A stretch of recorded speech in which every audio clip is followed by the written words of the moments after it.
여러분 반갑습니다. 반갑습니다. 오늘은 바벨의 언어와 복음의 언어라는 제목으로 주님 마음을 나누겠습니다. 오늘은 성령 강림 주일입니다. 교회력으로 성령 강림 주일인데 간략하게 조금 소개를 드리자면 그런 날입니다. 예수님께서 승천하실 때 당부하셨던 것처럼 제자들이 예수님께서 승천하시고 예루살렘을 떠나지 않고 그 성령이 오시기까지 너희는 예루살렘을 떠나지 말고 기도해라 라고 하셨거든요. 이 당부에 따라서 제자들이 예루살렘을 떠나지 않고 마가의 다락방에 모여서, 마가라는 사람의 다락방이 있었는데 거기에 모여서 성령이 오시기까지 기도했습니다.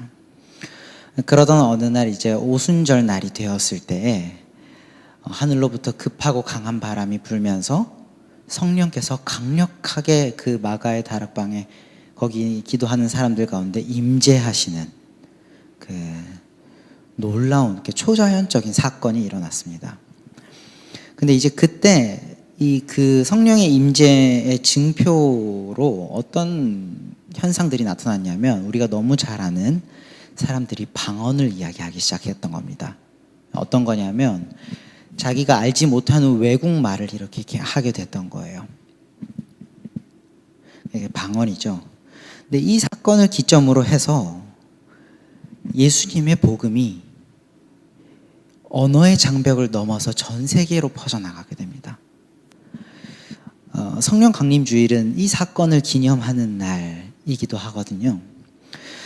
그런데 우리가 오늘 조금 주목하고자 하는 바는 무엇이냐면 이 오순절 성령 강림 사건은 단순히 선교가 시작되었다 혹은 초대교회가 태동하기 시작했던 그 전환점이 되는 사건이다 보다도 훨씬 더 깊은 감격을 가진 사건이다라는 점입니다.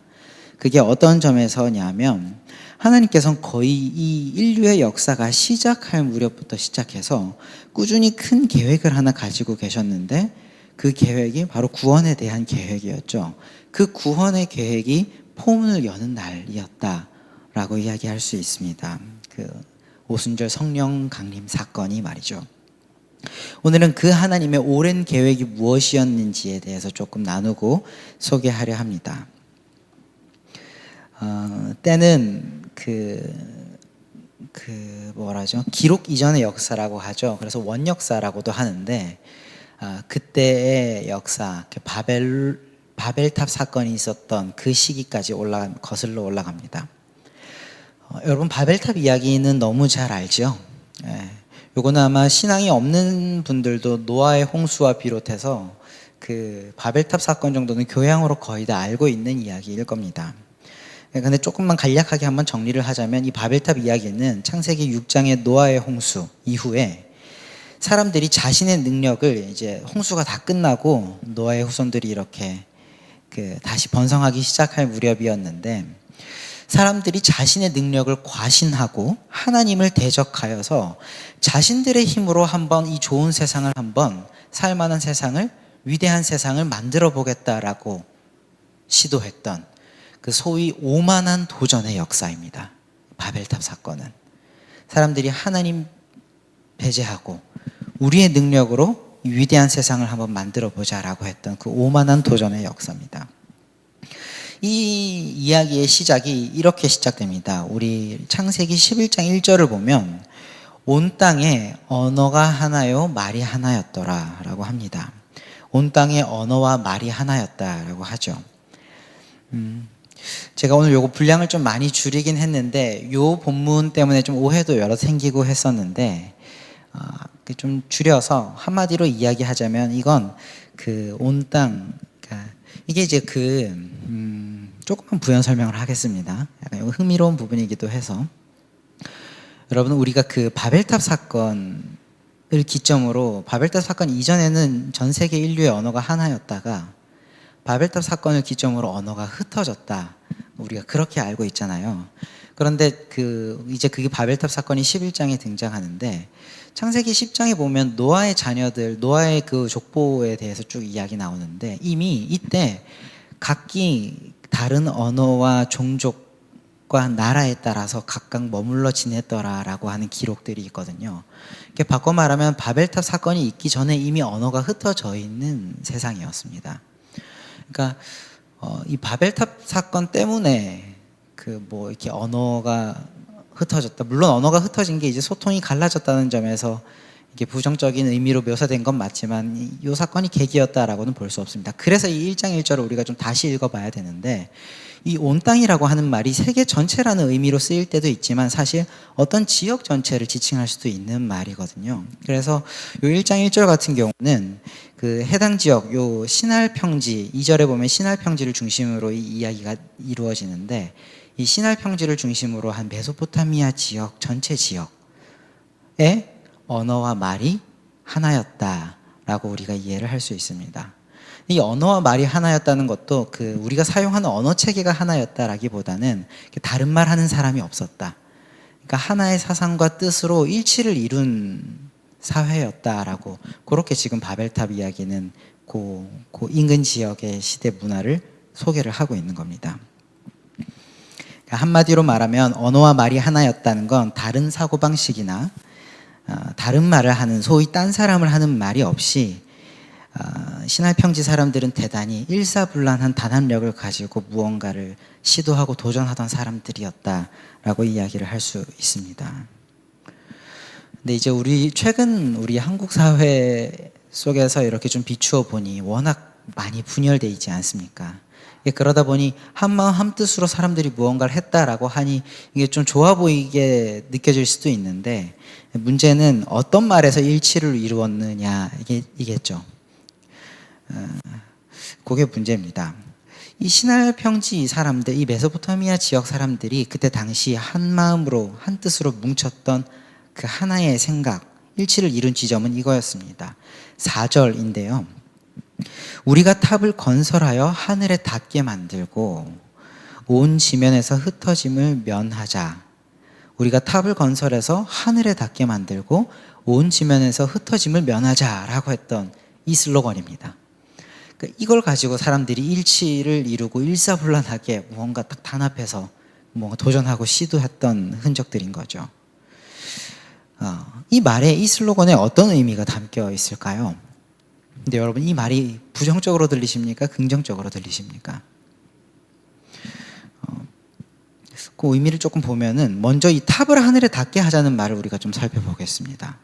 여러분, 탑을 하늘에 닿게 하자라고 이 말했는데, 고대인들에게 하늘은 신의 영역입니다.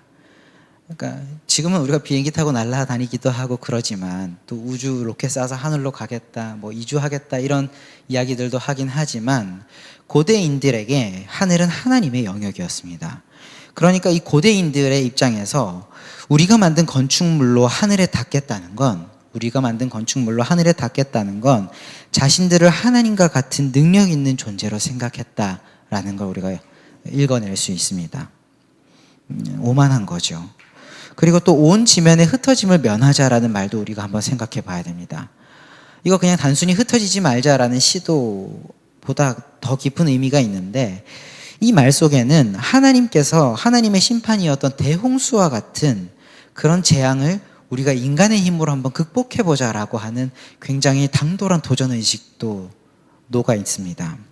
뿐만 아니라 흩어지지 말고 모여서 살자라고 하는 말은 생육하고 번성하여서 땅에 충만하게 흩어지고, 그리고 각각 거기에 거주하면서 내가 너희에게 준 땅을 경작하고 다스리며 지키고 보존해라라고 하신 하나님의 창조 명령을 정면으로 거부하는 반역 행위이기도 합니다. 흩어짐을 면하자라고 했던 이 도전들이 사실 우리의 건축물을 하늘에 닿게 만들고 흩어짐을 면하자라고 했던 이 말들이 사실 하나님께 대단히 도전적이고 하나님께 반항적으로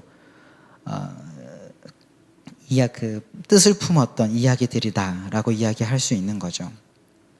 이 오만한 도전을 이제 우리의 능력으로 할 수 있게 되었다라고 생각을 한 겁니다, 사람들이.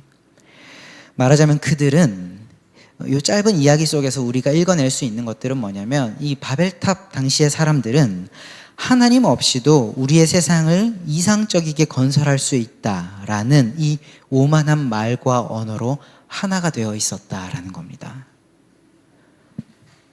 하나님 없이도 우리의 세상을 위대하게 건설할 수 있다는 이 오만한 말과 언어로 하나가 되어 있었다라는 겁니다. 여러분, 이걸 하나님께서 과연 어떻게 바라보셨을까요? 우리 5절입니다. 우리 5절을 한번 한 목소리로 읽어볼까요? 시작. 여호와께서 사람들이 건설하는 그 성읍과 탑을 보려고 내려오셨더라. 하나님께서 이 사람들이 쌓아 올린 탑을 보시려고 내려오셨다라고 합니다. 여러분, 이 말은 또 어떻게 들리십니까? 이게 이 신할 사람들 입장에서는, 이 탑을 건설했던 사람들의 입장에서는 대단히 굴욕적인 말입니다. 이게 왜 그러냐면요, 인간이 지금 하나님의 권좌에 닿도록 탑을 쌓아 올렸습니다. 할 수 있다 생각해가지고 그렇게 올렸습니다. 그리고 자기들 입장에서는 실제로 대단히 높은 건물이었을 겁니다. 그러니까 이때까지만 하더라도 이제 고대에는 벽돌이 두 가지였거든요. 진흙으로 만든 다음에 햇빛에 말린 벽돌이 있었고, 이게 건축 기술이 조금 발전해서 이게 이제 문명이 비약적으로 발전한 걸 읽어낼 수 있는 지점인데, 여기 보면 우리가 벽돌을 구워서 쌓자라고 하거든요. 벽돌을 구웠습니다. 이게 강도가 상당히 이제 커지고, 그때부터 주거용 건물뿐만이 아니라 거대한 건축물들을 이제 구성할 수 있는, 이게 준비가 됐던 시기이거든요. 그러다 보니 이 자기들 입장에서는 쌓아 올린 이 바벨탑이 대단히 높고 위대한 건물처럼 보였을 건데, 하나님께서 그 탑을 보시려고 내려오셨다라는 겁니다. 하나님께서 그 탑을 보시려고 내려오셨다라는 겁니다.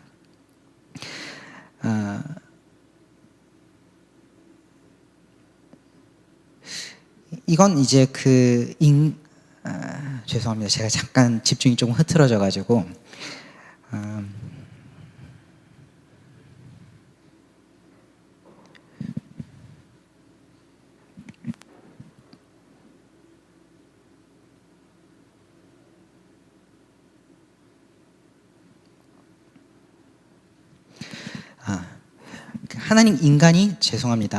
인간이 탑을 하나님의 권좌에 이르도록 쌓아 올렸는데, 그걸 보시기 위해서 하나님께서 내려오셨다라는 거는, 하나님께서 땅에서 바라보시기에 그게 눈에 보일 법해야 되거든요. 이게 만약에 성공했다라고 하면은. 그런데 전혀 그거에 미치지 못하고 그걸 구태여 걸어 내려오셔서, 그 권좌에서 내려오셔서 봐야 했다는 건, 하나님 보시기에 인간의 그러한 시도들이 대단히 보잘것없고 하찮은 수준에 불과했다라는 것을 반증해주는 그런 표현들입니다. 그러니까 인간의 우리는 우리의 힘으로 무언가를 건설할 수 있다, 우리는 하나님께 이룰 수 있다라고 했던 이 인간의 오만한 시도들이 하나님 앞에서 보잘것없다는 것을 폭로하는 장면인 거죠. 그리고 심지어 그것은 하나님의 치심으로 인하여, 하나님께서 그 탑을 치심으로 인하여 단 한순간에 무너져 내려버린, 전혀 지킬 수도 없었고 그 성취에 가까이 근접하지도 못했던 사실상 허무한 시도들이었다라는 거죠. 그리고 결과적으로 이러한 사건들로 인해서 7절을 보면 하나님께서 그들의 언어를 다 흩어버리셨다. 그걸 이제 하나님께서 저지하셨다라는 거죠. 하나님께서는 이 비참한 세상을 방치하지 않으셨습니다. 그런데 감사한 건 뭐냐면, 그러니까 인간들이 나름대로 할 수도 있었고, 인간들의 그 어떤 시도와 도전들도 좌절됐지 않습니까? 그러나 이러한 세상들을 방치하지 않으시고, 이러한 세상에 대한 회복의 신호탄으로 오늘 오순절 성령 강림 사건을 인류에게 허락하신 겁니다. 오늘 본문을 제가 현대인의 성경으로 한번 읽어보겠습니다. 2장 1절에서 13절 중에 좀 주요한 내용들 중심으로 제가 한번 읽어보겠습니다. 하나님께서 이러한 사건을 허락하시는데, 오순절이 되자 그들이 모두 한 곳에 모였다. 그런데 갑자기 하늘에서 강한 바람이 세차게 부는 것 같은 소리가 나더니 그들이 앉아있던 온 집을 가득 채웠다.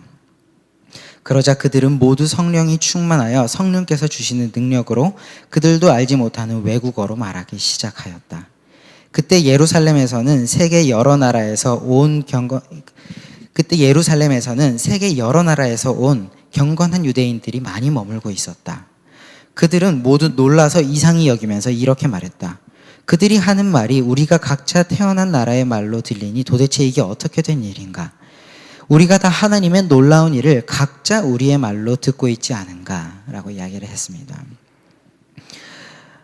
성령께서 임하시자 제자들이 외국어를 말하기 시작했는데 그게 방언이죠. 이게 더 놀라운 건 뭐냐면 이 외국어를 모국어로 쓰던 그 당시 예루살렘에 머물러 있던 유대인들이 각각 다른 언어들을 쓰고 있던 사람들이 자신의 모국어를 듣게 된 겁니다. 얘기가 조금 꼬였는데 이상한 겁니다. 예루살렘은 이스라엘 말을 쓰는 동네잖아요. 거기서 이제 매번 들려야 되는 게 이스라엘 말이어야 되는데 거기 이제 여행 온 사람들이 절기를 지키기 위해서였겠죠. 여행 온 사람들이 딱 왔는데 여기서 막 우리가 예를 들어서 이탈리아 가는데 이탈리아 무슨 다락방에서 갑자기 한국말도 들리고 영어도 들리고 막 프랑스어도 들리고 막 이상한 나라 말들이 다 들리는데 나는 한국 사람이니까 딱 듣고 있는데 내 말이 들리는 겁니다. 그게 이상했던 겁니다. 사람들. 그래서 놀랐던 거죠. 그런데 그 내용이 너무 다 명확했던 게 신기한 겁니다. 그 내용이 뭐였냐면 하나님의 놀라운 일을 지금 듣게 됐다라고 이야기하는데 이거는 뭐 해석에 이견이 없습니다. 무조건 이거는 예수님께서 십자가에서 죽으시고 살아나신 사건, 그 이야기가 지금 선포되었던 겁니다. 복음이 전해졌던 거죠. 하나님께서 우리에게 행하신 일, 인간을 구원하시기 위해서 하나님께서 세상을 사랑하셨고 그러나 인간이 죄인으로서 스스로를 구원할 수 없는 운명에 놓여 있고 그 인간을 구원하시기 위해서 예수님께서 십자가에 죽으시고 부활하셨다. 하나님께서 그 아들을 보내셨다라고 하는 이 사건의 이야기가 내 나라 말로 들리는 겁니다. 그렇게 예수님의 복음이 하나님께서 행하신 일들이 언어의 장벽을 넘어서 바벨탑 사건으로 인해서 흩어졌던 그 언어와 사상들을 넘어서 다시금 하나의 언어와 이야기들이 서사들이 사람들의 마음에 새겨지기 시작했던 겁니다. 방언을 통해 다름 아닌 복음이 전해지고 있었던 겁니다. 전 세계에 이 바벨탑 사건으로 생긴 언어의 장벽을 넘어 전 세계에 복음이 전파되는 이 초자연적인 사건이 허락되어진 것이죠. 이 시기를 기점으로 초대교회는 폭발적인 부흥을 경험하게 됩니다. 사람들에겐 이전에 없던 새로운 언어와 사고방식이 강력하게 자리 잡게 되었습니다. 바로 이 복음의 서사 속에 담겨 있는 믿음입니다. 바벨의 언어가 무엇이었습니까? 바벨의 사상은 무엇이었냐면 인간의 힘으로 인간이 개발해낸 기술과 인간의 문명으로 위대한 세상을 만들어낼 수 있다. 인간이 할 수 있다라고 하는 그 믿음이었습니다. 그 언어를 하나님께서 흩으셨던 것이죠. 그러나 반대로 이와 반대되는 복음의 언어는 무엇이냐면 인간은 연약하다. 하나님의 도움이 필요한 존재다. 그러나 하나님께 도움을 구한다면 하나님께서는 도우신다라고 하는 이 근본적인 생각의 전환을 이 복음의 언어를 통해서 우리에게 심어주신 겁니다. 이렇게 사람들의 삶의 방향과 생각의 방향을 바꾸어 주셨습니다. 하나님을 대적하는 탑을 쌓던 방향에서 하나님을 의지하는 삶의 방향으로 사람들의 삶을 변화시켜 주신 겁니다. 그렇게 갈 수 있는 길을 열어주신 것이죠. 이게 오순절 성령 강림 사건이 오늘 우리 그리스도인들에게 인류에게 주신 역사적인 의의라고 할 수 있습니다. 말씀을 맺겠습니다. 그날 성령께서 가르쳐 주신 대로 우리는 하나님이 필요한 존재들입니다. 우리가 이걸 마음에 좀 꼭 새겼으면 좋겠습니다. 결코 우리의 힘만으로는 이 무한한 변수가 넘치는 세상을 평안하게 살아갈 수 없습니다. 늘 불안에 떨을 수밖에 없고 우리는 불확실한 어떤 상황들 앞에서 여러 가지 대비를 하지만 그 대비들조차도 우리의 마음에 평안을 주지 못하는 그런 운명 속에서 살아갑니다. 이 점에서 성령 강림 주일에 우리가 마음에 꼭 새기고 기억해야 할 것은 그날 성령께서 뭇사람에게 주신 언어입니다. 그날 성령께서 뭇사람에게 허락해 주신 새롭게 주셨던 언어입니다. 성령께서는 우리에게 바벨의 언어와는 상반된 생각을 심어주셨습니다. 다시 한번 강조하지만 하나님 없이 무언가를 할 수 있다는 이 오만한 자신감을 버리게 하셨고 그리고 사람의 연약함과 한계를 겸손하게 인정하고 하나님께 도움을 구하는 태도를 가지게 하셨습니다. 이것이 오늘 우리가 그리고 일평생 우리가 상기하고 다시금 새겨야 할 믿음입니다.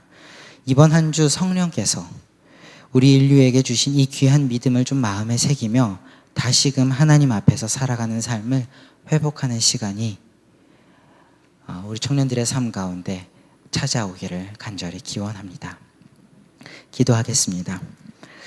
하나님 아버지, 우리의 삶이 바벨의 시대에 머물러 있지 않게 하시고 성령께서 오셨던 오순절 시대로 나아가게 하여 주시옵소서.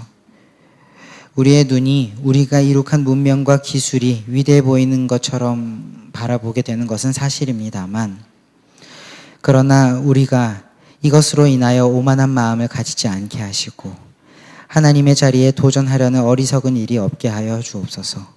혹 우리가 자신감을 가지고 살지라도 나의 능력이 아닌 하나님의 도우심을 믿는 믿음으로 자신 있게 하여 주시고, 동시에 하나님 앞에선 겸손함을 잃지 않는 마음 또한 허락하여 주시옵소서. 주님을 바라보는 모든 이들에게 하나님의 구원을 허락해 주시기를 간절히 원합니다. 감사합니다. 예수님의 이름으로 간절히 기도합니다.